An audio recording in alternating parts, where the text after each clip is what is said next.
آخر إمتى جلست لوحدك وسألت نفسك أنا بخير؟ مش سؤال عابر كده، سؤال حقيقي. أنا عارف إنك تعبت، عارف إن في أيام بتحس فيها إنك مش قادر تكمل، بتفتح عينك الصبح ومش عارف إزاي هتعدي النهار ده، والليل بيجي بأفكار أصعب. مش لوحدك في الحالة دي، وده اللي الكتاب ده جاي يقولهولك.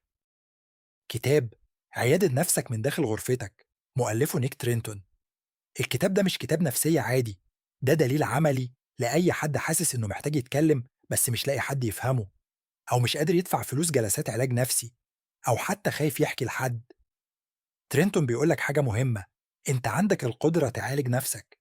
مش معنى كده إنك ما تروحش لدكتور لو محتاج، لكن معناه إن في أدوات كتير تقدر تستخدمها لوحدك دلوقتي.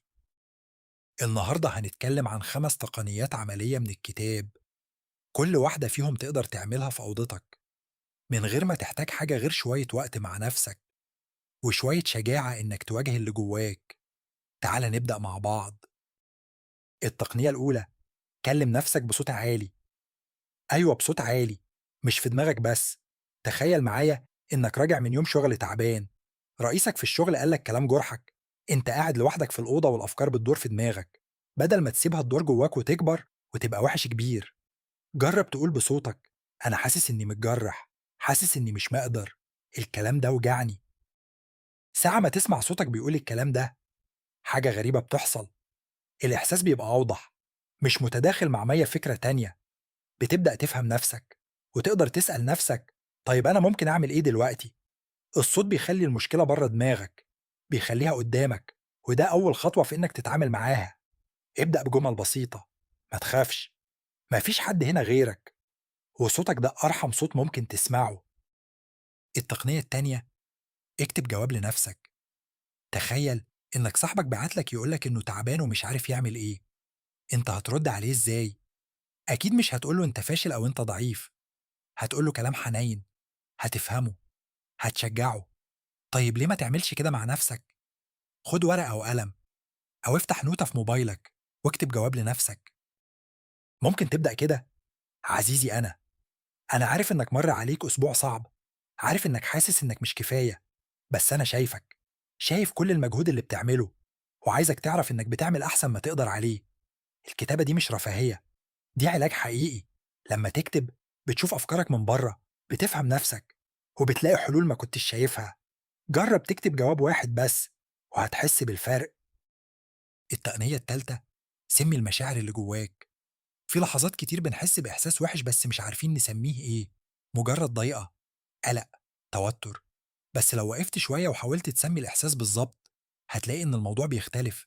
مثلا أنت مش بس زعلان، أنت حاسس بالخيانة من حد كنت واثق فيه. مش بس قلقان، أنت خايف من المستقبل وحاسس إنك مش مسيطر.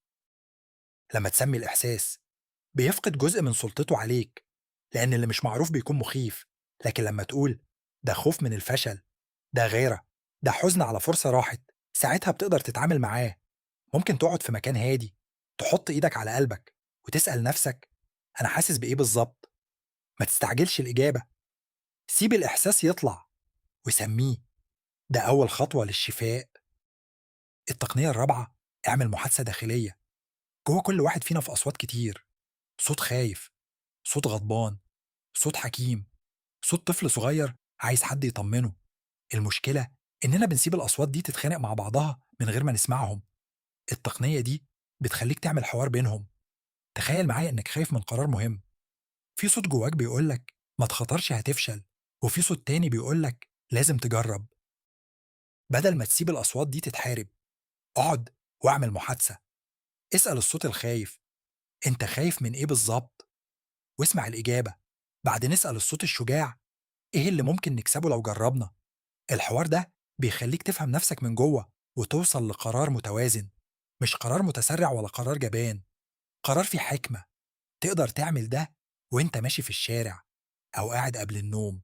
خد وقتك واسمع لنفسك. التقنية الخامسة والأخيرة: شوف نفسك من بره.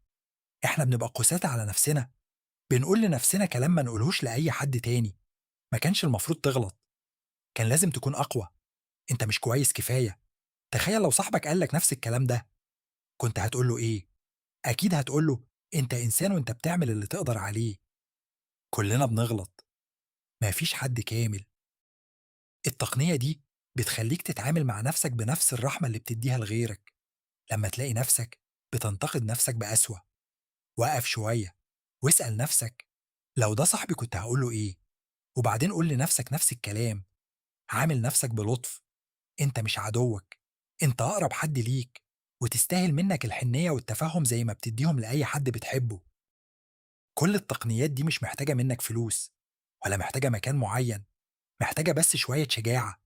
شجاعة إنّك تقعد مع نفسك، تسمع لنفسك، تفهم نفسك. مش لازم تبقى كويس طول الوقت، مش لازم تكون قوي كل يوم، مش لازم تستنى حد يفهمك.